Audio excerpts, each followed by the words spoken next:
Delhi NCR में दिल्ली से हरियाणा जाने का रास्ता खुदवा दिया गया।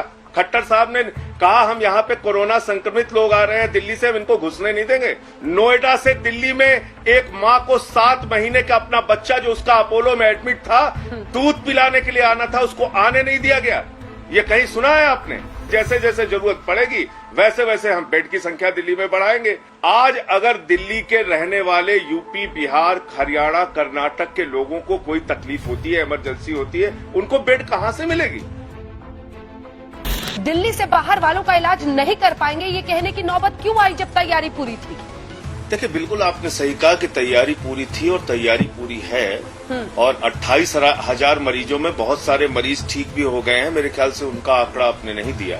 आज दिल्ली के अंदर 9,000 बेड सुरक्षित हैं, जिसमें से अभी भी लगभग 3,500 बेड अस्पतालों में, अलग अलग अस्पतालों में खाली हैं, जिसमें प्राइवेट हॉस्पिटल भी है, जिसमें दिल्ली के सरकारी हॉस्पिटल भी हैं, और साथ ही साथ आने वाले दिनों में हम होटल्स को, बैंक्वेट हॉल्स को, जरूरत पड़ी तो स्टेडियम को, इनको भी हॉस्पिटल में कन्वर्ट करेंगे। ये पहले भी मुख्यमंत्री जी बता चुके हैं। तो हम बेड की कहीं कमी लोगों के लिए नहीं आने देंगे, ऑक्सीजन की कमी, वेंटिलेटर की कमी नहीं आने देंगे। प्लाज्मा थेरेपी जैसी सक्सेसफुल चिकित्सा की विधि यहाँ अपनाई गई, उसको यहाँ एक बेहतरीन चिकित्सा के रूप में लोगों के लिए इलाज के लिए किया गया। इसके साथ साथ दिल्ली के अंदर जितने भी आज की तारीख में प्राइवेट हॉस्पिटल के द्वारा बेड की ब्लैक मार्केटिंग की जा रही है और लोगों को मना किया जा रहा है, एडमिशन नहीं किया जा रहा है, उन पे कार्रवाई भी हमारी सरकार कर रही है। एक प्राइवेट हॉस्पिटल के खिलाफ एफआईआर भी हुई। और इसको आपदा प्रबंधन की दृष्टि से देखना चाहिए। इसको कोई भेदभाव की दृष्टि से देखना मैं समझता हूँ बहुत दुर्भाग्यपूर्ण है। जब कोई राज्य ये बोले कि हम सिर्फ अपने ही राज्यों के मरीजों का, एक ऑर्डर के साथ कि सिर्फ हम अपने ही राज्य के मरीजों का इलाज करेंगे, बहुत बड़ा फैसला है ये। इसके पीछे की वजह बताइए। जब तैयारी पूरी है, आप अभी भी कह रहे हैं 4,500 बेड्स खाली है, फिर क्यों ऐसा कर रहे हैं? विश्व में एक उदाहरण आप बता दीजिए, विश्व में एक उदाहरण बता दीजिए। दिल्ली एनसीआर में दिल्ली से हरियाणा जाने का रास्ता खुदवा दिया गया। खट्टर साहब ने कहा हम यहाँ पे कोरोना संक्रमित लोग आ रहे हैं, दिल्ली से हम इनको घुसने नहीं देंगे। कोरोना योद्धा जिसको प्रधानमंत्री जी कहते हैं, उन डॉक्टर्स की एंट्री हरियाणा में बंद कर दी।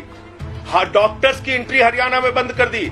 गाजियाबाद में डॉक्टर्स की एंट्री बंद कर दी। नोएडा में दिल्ली के मरीज तो क्या, दिल्ली के लोगों की एंट्री बंद कर दी। नोएडा से दिल्ली में एक माँ को 7 महीने का अपना बच्चा जो उसका अपोलो में एडमिट था, दूध पिलाने के लिए आना था, उसको आने नहीं दिया गया। ये कहीं सुना है आपने? हमने तो एक, आपको पूरी बात आप सुन लेंगे तो चीजें समझ में आ जाएंगी।